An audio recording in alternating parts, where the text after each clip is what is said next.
모임도 하고 했으면 좋겠습니다. 하나님 말씀 잠깐 같이 보겠습니다. 고린도전서 2장 4절부터 5절입니다.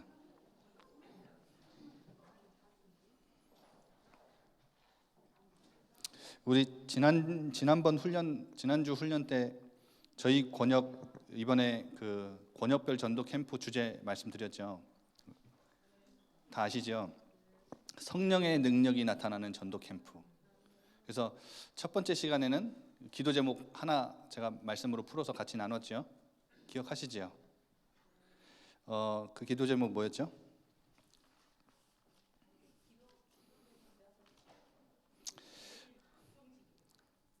네?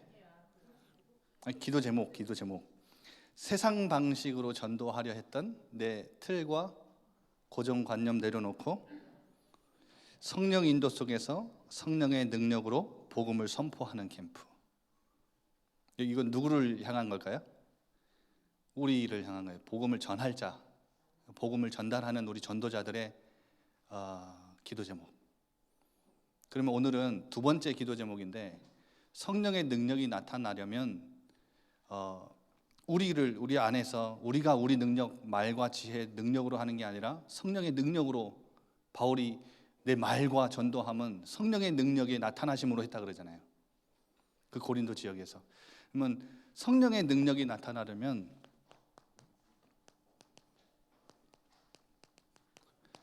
나타나는 캠프가 되려면 두 번째 오늘 기도 제목입니다. 2장 4절 5절 두 절 같이 읽겠습니다. 시작. 내 말과 내 전도함이 설득력 있는 지혜의 말로 하지 아니하고 다만 성령의 나타나심과 능력으로 하여 너희 믿음이 사람의 지혜에 있지 아니하고 다만 하나님의 능력에 있게 하려 하였노라.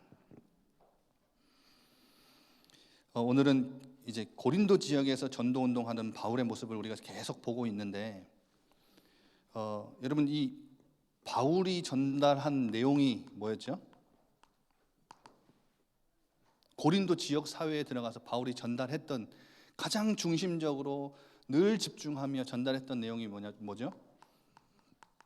오직 복음이에요. 오직 복음의 내용이 뭐죠? 십자가의 그리스도, 십자가 복음. 그래서 1장 17절에 나를 그리스도께서 보내심은 세례를 베풀게 하려 하심이 아니요 오직 복음을 전하게 하려 하십니다. 이 세례가 필요 없다는 말이 아니라 지금 고린도 교회가 지금 분파가 갈려가지고 서로 갈등하고 싸우고 있는데 뭐 때문에 싸워요? 나는 아볼로에게서 세례를 받았다. 나는 게바에게, 베드로에게 세례를 받았다. 서로 그런 걸 가지고 지금 분파를 나누고 있는 거예요. 이게 어디 사회 모습이에요?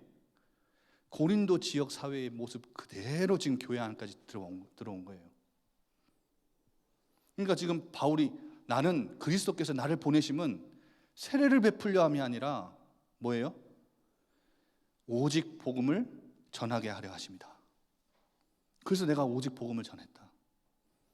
18절에도 십자가의 도가, 바울이 전한 게 뭐예요? 십자가의 도, 메시지 오브 더 크로스. 크로스의 메시지, 십자가에서 하나님이 우리 인류에게 던지신 메시지. 여러분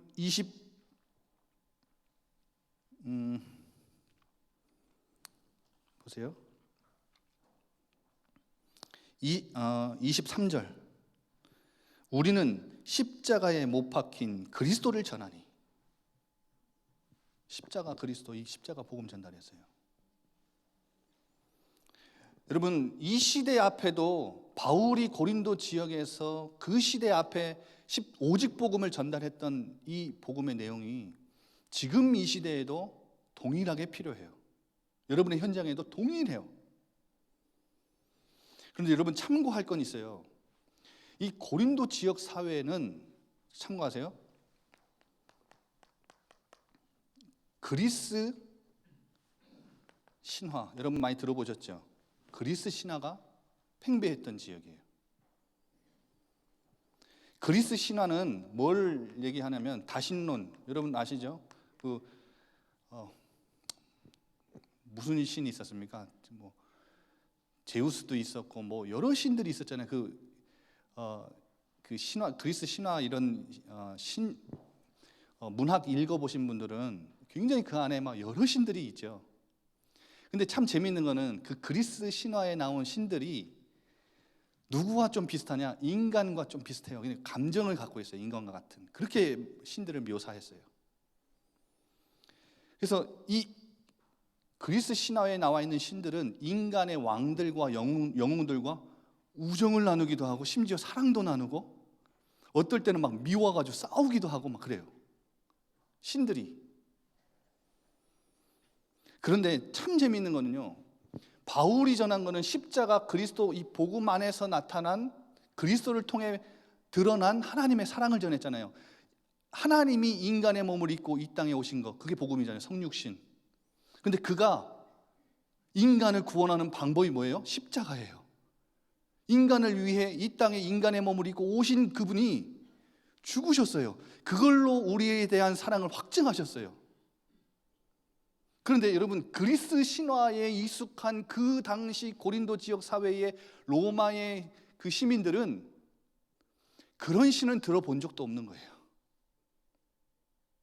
그런 신이라는 존재, 인간과 함께 우정도 나누고 미워하고 싸우기도 하고 막 사랑도 하는 신들인데, 신에 대한 개념을 갖고 있었는데, 그 신들은 인간을 위해 고통을 받거나 죽음을 당하거나 그런 희생적인 사랑은 그리스 신화에서 본 적이 없는 이야기인 거예요.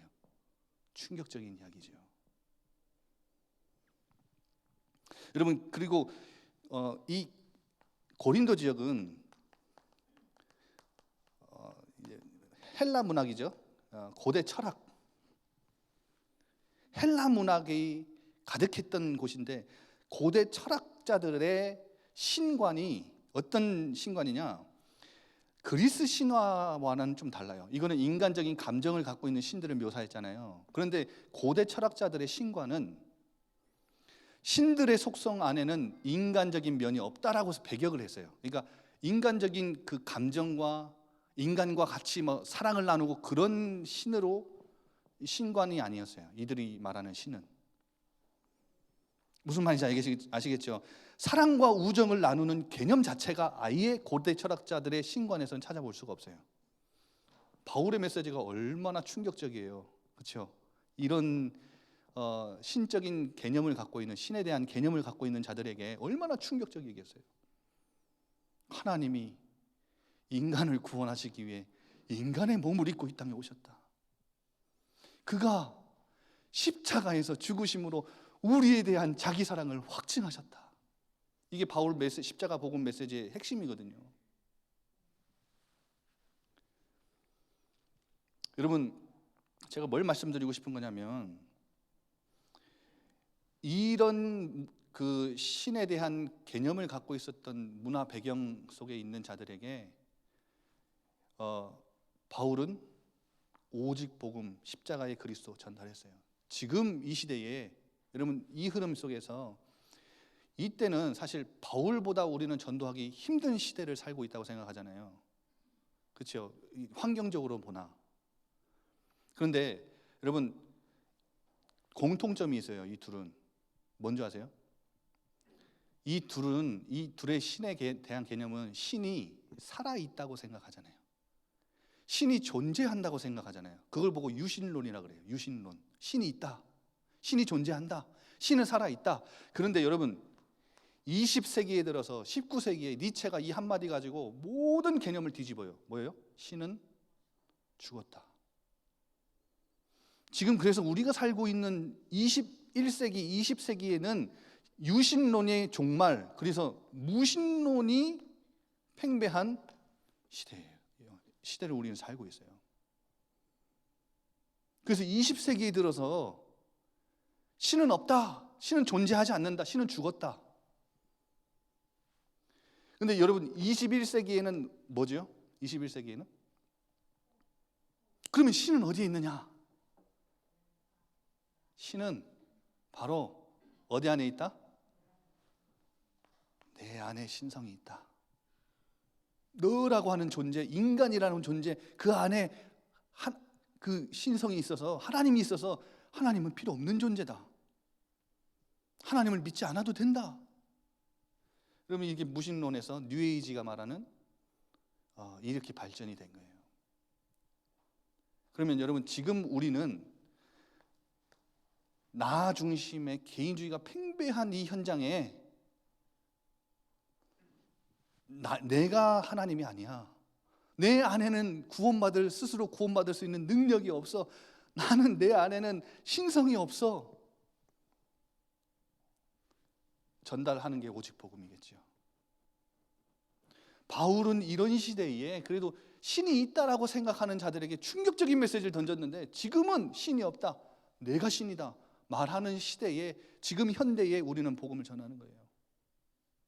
창조주 하나님은 살아계신다. 그 하나님이 2000년 전에 인간의 몸을 입고 이 땅에 우리를 구원하시려고 오셨다. 왜? 우리 인간은 스스로 구원받을 수 있는 능력이 없으니까. 우린 신이 아니다. 우린 신이 될 수 없다. 그래서 창세기 3장의 모든 인간은 하나님을 떠나고 저주와 재앙 가운데 빠진 것이다. 지금 이 코로나를 봐라. 어떻게 너희들이 이 코로나 작은 거 하나도 해결 못하면서 어떻게 네 안에 신성이 있다고 말을 하느냐. 그러니까 여러분, 내 안에 있는 신성을 굉장히 깊이 명상하게 만들어서 그 안에 있는 뭔가의 능력을 끌어올리죠. 초월적인 능력을 끌어올리잖아요. 진짜 우리 안에 있는 것들을 명상하면 그 인간 안에 내재적인 그 영적인 존재니까 그 안에 내재적인 그 뭔가의 힘이 있어요. 파워가 있어요. 근데 그걸 보고 신성이라고 말하는 거예요, 뉴에이지는. 그러면 우리 렘넌트들이 전도해야 할, 우리 렘넌트들, 우리 여러분의 후대가 직접 살아가야 될, 여러분 자녀들이 이 복음의 바톤을 잡고 우리의 뒤를 이어서 전도 운동할 우리 렘넌트들이 미래에는 어떤 전도 운동을 해야 돼요? 어떤 세대가 될까요? 어떤 신관을 가진 자들이 그 시대를 장악할까요?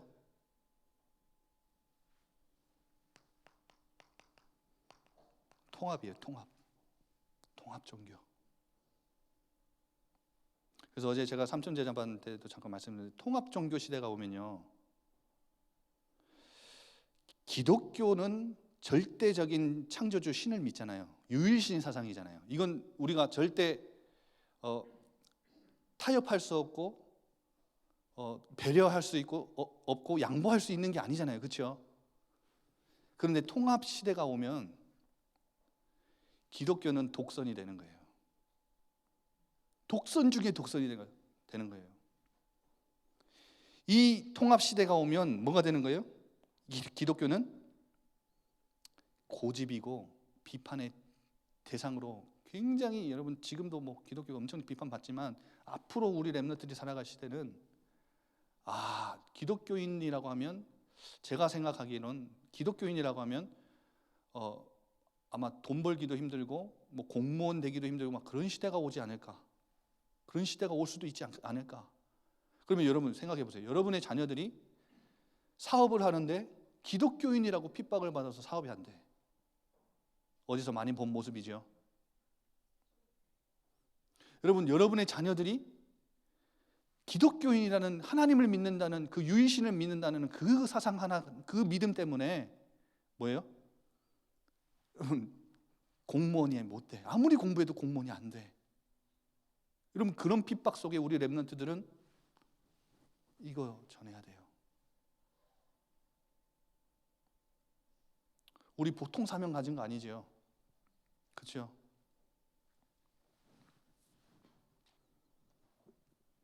여러분, 이번 전도 캠프는 그 예전에 했던 것처럼 하반기 정교인 전도 캠프처럼 저희 그 전체 막 명단, 저희 그 전도 기획할 수 있도록 명단 다 받아서 날짜 시간 정해서 그렇게는 안 할 거예요. 지금 삼천 제자 학교만 그렇게 하고 있거든요. 1단계, 2단계 반에서 그렇게 할 수 있도록 이렇게 지금 미션 내드리고 이렇게 그분들만 인도를 받고 있거든요. 근데 이번 캠프는 저희 교회 자체적으로도 그렇고 전체적으로 막 여러분 지금 코로나 시대에 막 대면해서 우리가 공격적으로 전도한다, 이게 좀 힘든 상황이라, 여러분 예를 들어서 전교인 기도회 때도 저희가 어제 부목사님들 모여서 그 고심을 많이 했는데 전교인 기도회 때 예전처럼 그 명단 다 받아가지고 하다가 만약에 그 명단 누가 보거나 아니면 다른 데 흘러가면 아니 코로나 시대에 이 사람들이 이걸 다 만난다고, 그러니까 좀 문제가 될 수 있어요. 그래서 이번에 저희 부목사님들이 전교인 전도 캠프, 지금 말씀 캠프로 인도받고 있으니까 권역별 캠프는 권역별 주제가 있는데 예전처럼 이렇게 명단 한 명씩 다 받아가지고 전도 기획해서 막 전도하게 하지 않기로 했어요. 그러면 뭘 해야 되죠? 뭐 어떻게 해야 될까요? 삼천제자 학교 하시는 분들은 미션 해야 되고 그대로 수행하시고, 여러분들은 2020년 저희가 시작할 때 기도 제목 붙잡았던 거, 울며 씨를 뿌리는 자들에게 하나님이 기쁨으로 단을 거두게 되는. 그래서 우리 2020년 코로나 시대에도 우리 계속 우리 주변에 있는 영혼들을 두고 말씀 기도 씨앗 뿌렸잖아요. 그러면 그분들에게 아주 조용히 여러분 비대면으로든 대면으로든 여러분 복음 한번 전해보세요. 이건 자유롭게. 이번 캠프는 제가 굳이 그 명단 가지고 와라, 제가 어떻게 해라 이렇게 안 해드려도 여러분 자연스럽게 한번 해보세요. 이번 권역별 캠프 기간에 그냥 자연스럽게 여러분 주변에 있는 분들에게 이제까지 기도했던 내가 뿌렸던 그 씨앗이 어떤 땅에 떨어졌는지 한번 열매가 나는지 아닌지 한번 보세요. 한번 해보세요. 그건 각자 해보세요. 아주 편안하게 인도 받으세요. 그런데 그들에게 복음 전할 때 그 복음 전해야 되는 정확한 내용은 있어요. 그게 뭐예요? 2000년 전 이 땅에 오셔서 인간의 몸으로 입고 오신 하나님이 당신의 모든 죄와 저주와 사망의 권세를 위해 다 깨뜨리기 위해서 십자가에서 갈보리산에서 그의 피를 쏟으심으로 당신의 모든 죄는 다 사하셨네. 지금 믿고 영접하면 하나님 자녀 된다. 하나님 만날 수 있다. 네 안에 신이 있는 거 아닙니다. 그러면 이 메시지 정확하게 십자가 복음 전달해 주세요. 한 명을 만나도 두 명을 만나도. 코로나 시대에 더 집중해야 돼요. 지금 이 어려운 시대에 더 선명하게 우리는 복음 붙잡아야 돼요. 그러면 제가 지난주에 말씀드렸죠? 방법이 뭐예요? 방법은 어떻게 하죠? 뭐 내려놓으라고요? 이제까지 내 안에 있던 세상 방식, 내가 전도를 접근하는데 내 안에 있던 틀과 고정관념, 세상 방식이 있어요. 지난번에 말씀드렸죠? 뭐였죠? 목사님, 제가 사장님쯤 되면 제가 전도할게요. 제가 대학에서 교수쯤은 되면 내가 전도를 할게요. 아니면 목사님, 내가 이렇게 좀 상황 형편 괜찮아지면 전도할게요. 그러면 그 위치에 올라가야 영향력을 끼칠 수 있다는 건 그 세상 방식이에요. 그거 틀이에요. 그거 고정관념이에요. 그걸 깨야 돼요. 그걸 깨야 뭘 받을 수 있어요? 하나님이 일하시는 방식을 맛볼 수 있어요. 하나님이 무슨 일을 어떤 방식으로 일하세요? 성령 인도. 그래서 성령 인도 받는 게 전도의 모든 거예요. 이 성령 인도의 결국은 뭐라 그랬죠? 맛집 찾아가는 게 성령 인도 아니라 그랬습니다. 그렇죠? 맛집 찾았는데 이번에 성령 인도 진짜 잘 받았다. 그 성령 인도는 그런 수준 아니라겠습니다. 내가 너무 급해가지고 딱 나가자마자 택시가 바로 앞에 와서 딱 섰습니다. 그게 성령 인도 그런 수준 아니라겠습니다. 택시가 1시간 뒤에 와서 내가 그 택시를 타고 늦었지만 가더라도 그 택시기사가 십자가 복음 듣고 하나님 자녀 되면 그게 성령 인도입니다. 하나님의 뜻이 이루어지는 거예요. 여러분, 그래서 이 성령 인도를 받으면 성령 인도의 결국은 뭐라 그랬죠? 복음 선포라 그랬죠. 복음 선포. 근데 이 복음 선포도 제가 기도 제목 드렸잖아요. 뭘로 한다고요? 성령의 능력이 내 안에 나타나심으로 선포하는 거예요. 오늘 이 4절에 보세요. 내 말과 스피치 앤 프리치, 내 말과 전도함이 설득력 있는 지혜의 말, 내 능력, 내 안에 사람들을 꼬시고 설득시키는 그 힘, 설득력으로 복음을 전하는 게 아니고 내 안에 계신 성령의 나타나심으로, 성령의 능력이 나타나심으로 복음을 전달했다, 이 말하잖아요, 바울이. 이 십자가 복음을, 이 내용을 어떻게 전달했다? 성령의 능력으로 전달했다. 여러분, 이게 전부인 거예요. 이게 목사님 뭐 전해야 됩니까? 십자가 복음. 여러분 안에 여전히 지금도 여러분의 인생을 완전히 뒤바꾼 그 십자가 복음, 여러분이 지금도 강단에서 들려지면 여러분의 가슴을 콩닥콩닥 뛰게 만드는 그 기쁜 소식, 아름다운 소식, 복된 소식, 여전히 뛰고 계시죠?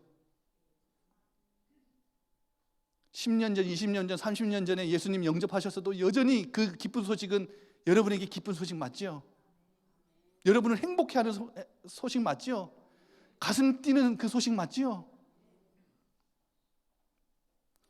복음이 복음 되게 하셔야 돼요. 복음이 이제는 10년 됐다, 20년 됐다 시시하고 옛날 말이고 옛날 소식이면 그거 안 되는 거죠. 여러분, 그래서 성령의 능력으로 복음 선포. 그래서 이번 캠프 때 그 대상자가 누가 됐든 여러분을 두고 기도하셔야 돼요. 여러분을.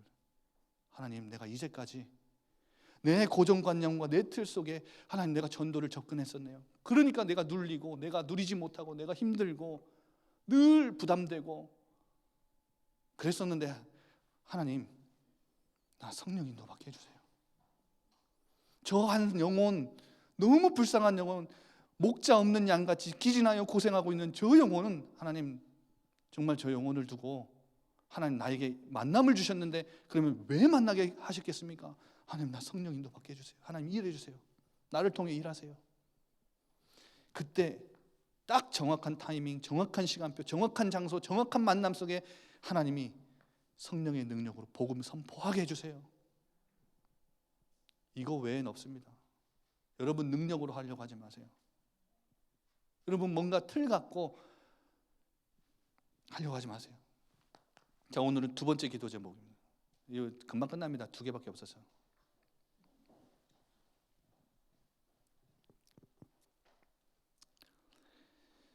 여러분, 믿음은 바울이 이렇게 복음의 내용을 이렇게 전달했던 이유, 성령의 능력으로 복음을 선포했던 이유 뭐예요? 뭐예요? 이유가? 5절에 나오죠. 2장 5절에 나오잖아요. 그 이유를 설명하잖아요. 사람의 지혜로 설득력을 갖춘 지혜의 말로, 이 구원이 사람의 지혜에 있다면 내가 설득력을 갖춘 지혜의 말로 너희들에게 전달했을 건데, 이 복음을 설명했을 건데, 이 복음은 말이야 사람의 지혜에 있지 않아. 어디에 있어요? 믿음은 누구에게 속해요? 믿음이 사람의 지혜에 있지 않고 다만 어디에 있어요? 하나님의 능력에 있기 때문에 그래.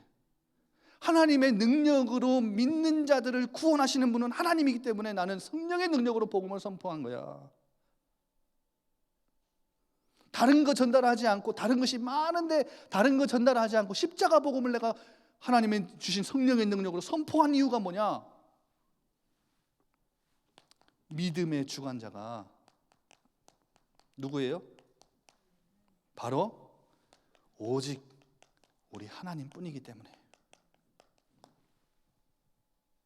여러분, 그래서 전도하시는 여러분이 성령 인도 받아서, 세상 방식 내려놓고 성령 인도 받아서 하나님 주시는 성령의 능력으로 내가 담대히 십자가 복음을 선포하게 하옵소서.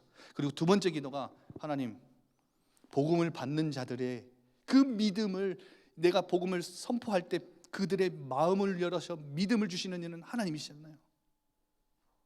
내가 막 찢어가지고 마음 여는 거 아니잖아요. 그렇죠? 내가 그 사람들의 마음을, 자, 복음 들어간다, 마음 문 열어라, 뭐 이렇게 할 수 있는 거 아니잖아요.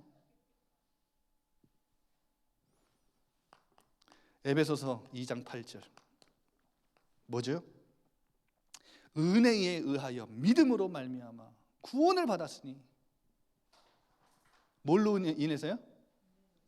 믿음으로 구원받는데 이 믿음은 어디에서 주어져요? 은혜로 주어진다는 거예요. 그래서 이제까지는 우리가 전도할 때 자꾸 다른 거 가지고 내 능력 가지고 막 전도하려고 했다면 그걸 이번에는 내려놓으시라고요.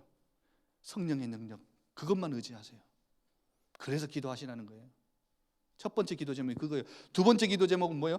복음을 받을 저들의 마음 문을 여시는 분은 하나님이시다. 우리가 은혜를 받아서 하나님의 은혜로 믿음으로 구원을 받은 것처럼 하나님이 저들에게 은혜를 베푸셔야 저들이 구원을 얻는 거다. 그럼 아시겠죠? 그리고 두 번째 뭐예요? 고린도후서 1장 23절 24절. 여러분, 바울이요 고린도 교회의 재방문을 얘기했다가 재방문하지 그 계획을 변경했어요. 두 번이나 변경했어요. 그러니까요, 그 바울을 따르지 않는 고린도 교회에 여전히 남아 있는 그 존재들과 성도들과 거짓 사도들이 바울이 저 계획 계속 변경하는 거 가지고요 엄청 뭐라 하는 거예요 지금. 근데 바울이 뭐라고 하는지 아세요? 내가 고린도 교회에 가지 아니함은 뭐 때문에 그래요? 너희를 아끼기 때문이다. 이렇게 얘기해요. 고린도후서 1장 23절에. 너희를 아끼는데 어떻게 아꼈냐? 우리가 너희의 믿음을 주관하려 함이 아니요, 우리는 단지 너희의 기쁨이 되려 함이라. 그냥 나는 너희의 기쁨으로 그냥 돕는 자다. 너희의 믿음의 주관자는 누구라는 말이에요? 하나님이라는 말이에요. 지금 당장 가서 그 거짓 사도들을 내가 치리하고 얘기하고 그들을 추종하는 그 성도들을 내가 가서 당장에 쫓아가서 너희들에게 한마디 하고 싶지만 내가 계획을 바꾼 이유가 뭔지 알아? 너희를 아끼기 때문이야. 너희의 믿음은 내가 주관하는 게 아니기 때문이야. 하나님이 너희들의 믿음을 주관하잖아. 난 너희들을 아껴. 바울처럼요 복음과 교회를 위해 자기 자신을 철저히 부인하고 내려놨던 사람은 전 정말 본 적이 없는 것 같아요. 대단하죠. 대단하죠. 바울이 대단하기보단 바울에게 주신 하나님의 은혜가 너무 대단한 거예요. 그래서 나중에 기회가 되면 고린도후서 같이 봅시다. 고린도후서에서 바울이 그 거짓 사도들은 늘 자랑하고 늘 내세우는 게 자기들의 잘남, 자기들이 뭐 잘하는 거. 심지어 바울은 살해 안 받고 고린도에서 전도운동했거든요. 왜냐하면 교회가 어려웠기 때문에. 그때 고린도 지역에 지금 기근이 있었어요. 성도들이 돈이 없으니까 헌금을, 사례를 못 주잖아요. 교회 사역을요 바울은요 천막 치면서, 브리스가 부부와 천막 치면서 복음 전했어요. 교회 사역했다고요. 근데 거짓 사도들은 뭐라고 하는지 아세요? 바울한테 야, 저거 사례도 안 받고 이랬지 않냐. 근데 어디서 뭔가 돈이 나왔지. 봐, 가짜 사도야. 그때 바울이 뭘 자랑해요? 내가 너희한테 자랑할 거 없어서 자랑 못하는 줄 알아? 거짓 사도들 수준으로 내가 한번 자랑 한번 해볼까? 이러면서 자랑 막 하는데 나 때문에 자랑했어? 너희 때문에 자랑한 거야. 그러다가 뭐라는 줄 아세요? 나 진짜 근데 내 중심 가운데 자랑하고 싶은 거 있거든. 내가 약한 것 때문에 하나님의 능력이 내게 임한 것이 그게 내 자랑이야. 자신의 가장 부족한 것, 자신의 가장 연약한 것, 사탄의 가시기를 주셔가지고 3번이나 기도했는데 하나님이 내 은혜가 되게 족하다, 그 응답 주신 거, 그거 자랑하잖아요.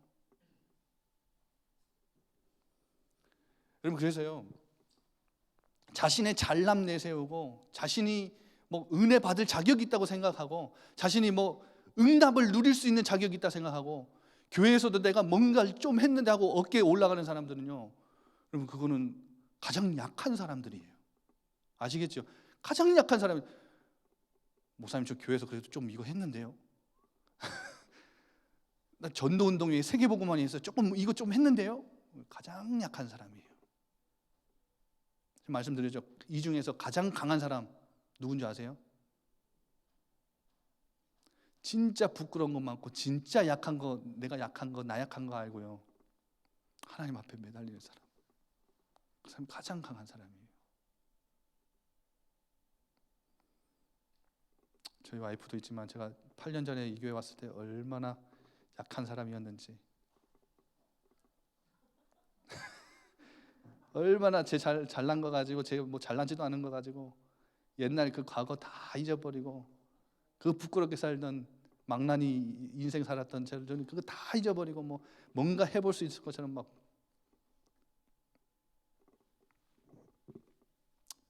부끄러워. 지금은요 제 약함을 자랑해요. 여러분, 복음 전할 때도요, 우리가 강해서 하나님이 불러서 복음을 전하려고 한 게 아니잖아요, 그렇죠? 우리의 약한 것 때문에, 약한 것들을 들어 강한 자들을 부끄럽게 하시려고 우리를 부르신 게 맞다면, 여러분 강한 거 가지고, 내 능력 가지고 그들을 맞서서 복음을 전하려고 하지 마시고요, 여러분 연약한 거 아시잖아요. 내가 복음 선포할 수 있는 능력도 조차도 내 안에는 없는 거 아시잖아요. 늘 벌벌벌벌 하면서 그런 거 아시잖아요. 이런 사회 분위기 속에서 내가 복음 선포한다, 십자가의 그리스도를 전한다는다, 여러분 그 입술 하나 떼는 것도 아무렇지 않은데, 그거 말 한마디 건네는 것도 너무 부끄러워서 벌벌벌 하는 우리잖아요. 그러니까 성령님도 받자고요. 그러니까 성령의 능력으로 복음 선포하자고요. 그러니까 말씀을 듣는 자들도 믿음을 주관하시는 분이 누구예요? 하나님이기 때문에 기도하자고요. 누구를 두고? 우리 주변에 있는 대상자들을 두고. 그 기진맥진하는 그 목자 없는 양과 같이, 사실은 목자가 있지요. 사탄이라는 목자에게 늘 질질 끌려다니는 그들에게. 여러분, 사도행전 16장 11절에서 15절 아시죠? 뭐예요? 성령인도 받으려고요 몸부림을 칩니다. 바울팀이 아시아로 가도 막고, 비두니아로 가도 막고, 어디를 가도 막고 계속 막히는데, 성령의 인도, 마게도냐, 환상 중에 마게도냐로 오라 갔잖아요. 마게도냐로 가는 첫 성 빌립보에서, 그럼 아까 말씀드린 고린도 교회는요 막 엄청 어지러운 빌립보 교회는 계속 꾸준히 바울을 밀잖아요. 그런 어마어마한 바울의 사역을 섬겼던 빌립보 교회가 어떻게 시작되느냐? 기도할 곳이 있는가 하여 찾으러 갔다가 자색 옷감장사 루디아를 만나니 주께서 그 마음을 열어.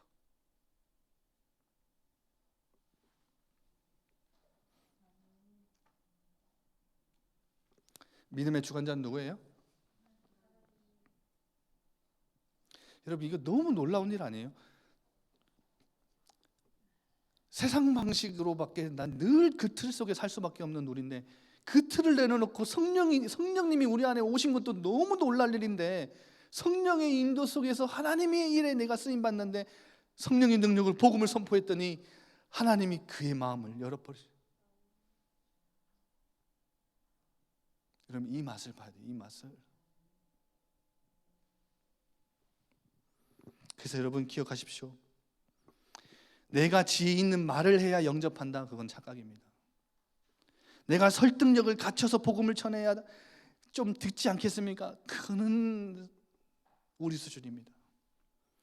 자리와 위치와 직책이 높아져야 복음을 아닙니다. 여러분, 그게 틀입니다. 성령 인도를 가장 방해하는 우리 생각, 고정관념입니다. 우리는 뭐예요? 믿음의 주관자가 아닙니다. 영접해도 들뜨지 마시고, 영접이 없어도 복음을 거부해도, 심지어 우리에게 수치를 주고 모욕을 줘도 낙심하지 마십시오.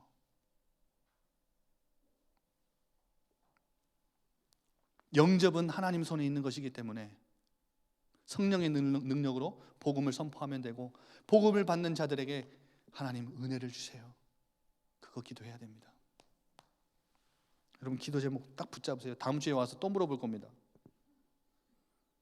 아까 첫 번째 기도 제목 다 까먹으셨는데 적으세요. 제가 이거 기도 제목 4가지 다 정리되면 다시 다 합쳐가지고 전달해 드릴 거예요.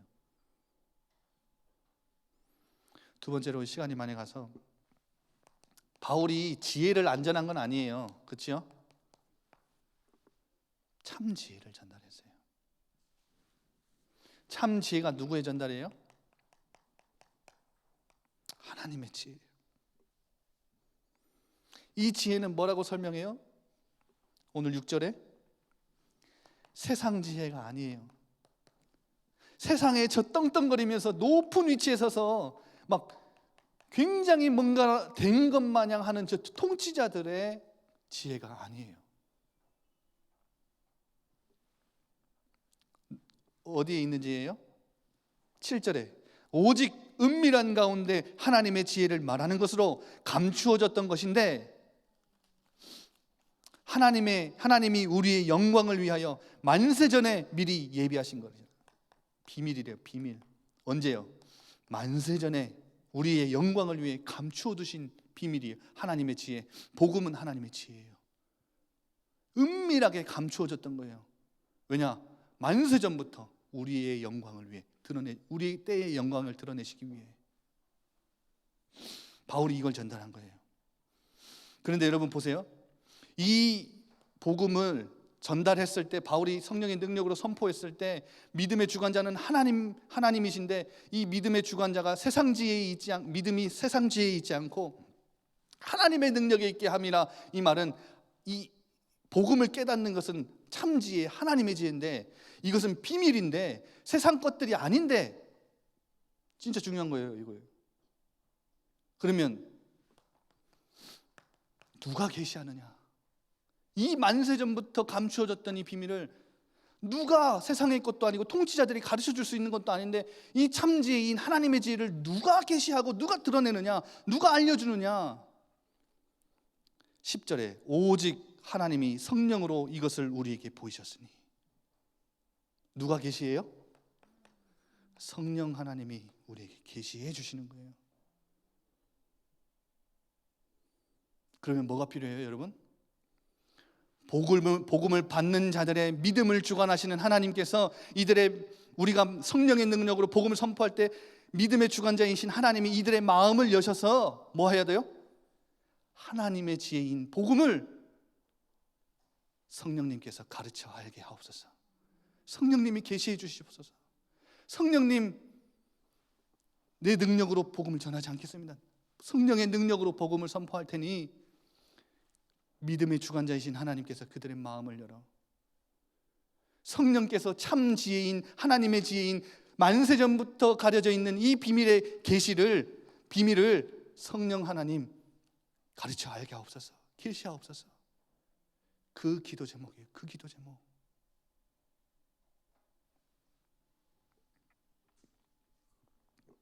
이렇게 전도 대상자들을 두고 기도해야 돼요. 보세요, 여러분. 사람의 11절에 예를 들죠. 사람의 일을 사람 속에 있는 영.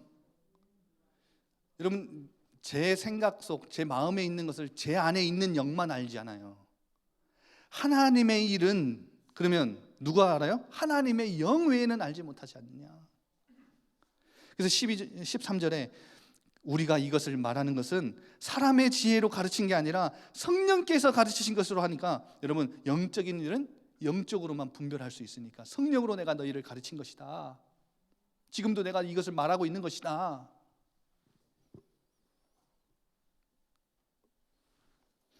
영적인 일은 뭘로만 분별할 수 있어요? 하나님의 일은 뭘로만 할 수 있어요? 하나님의 영으로만 할 수 있어요. 그래서 여러분, 우리 주변에 표적을 찾는 유대인들 많고요, 지혜를 추구하는 헬라인들 많아요. 내가 이해가 돼야, 이성적으로 이해돼야 믿겠다고 하는 헬라인과 같은 지혜를 추구하는 자들 많고요, 유대인과 같이 표적을 찾는, 증거를 찾는, 하나님 나타나봐, 나타내봐, 내가 믿을게 이라고 하는 유대인들 같은 사람 많아요. 근데 그들에게 우리가 성령 인도 따라 복음을 선포할 거예요. 그렇죠? 그때 그들을 두고 진짜 기도해야 돼요. 하나님, 저들의 마음을 여소서. 하나님, 저들에게 성령께서 참 지혜, 이 비밀을 계시하옵소서. 가르쳐 알게 하옵소서. 영적인 것은 영적으로만 분별할 수 있으니까 이 십자가의 그리스도가 영적인 거 아닙니까? 그래서 성령 하나님이 계시하셔야 됩니다. 내가 가르칠 수 있는 게 아닙니다.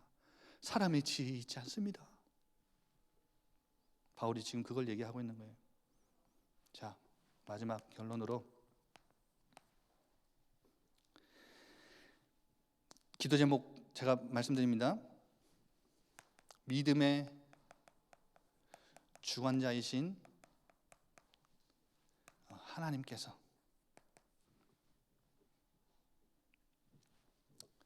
그의 능력으로 무엇을 열어? 마음을 열어. 복음을 전하는 자들을 두고 기도하는 거예요. 하나님의 지혜인 이 복음을, 하나님의 지혜인 이 만세전 창세전부터 가려진 이 비밀을 어떻게 해달라고요? 지혜인 이 복음을, 이 비밀이 복음이죠.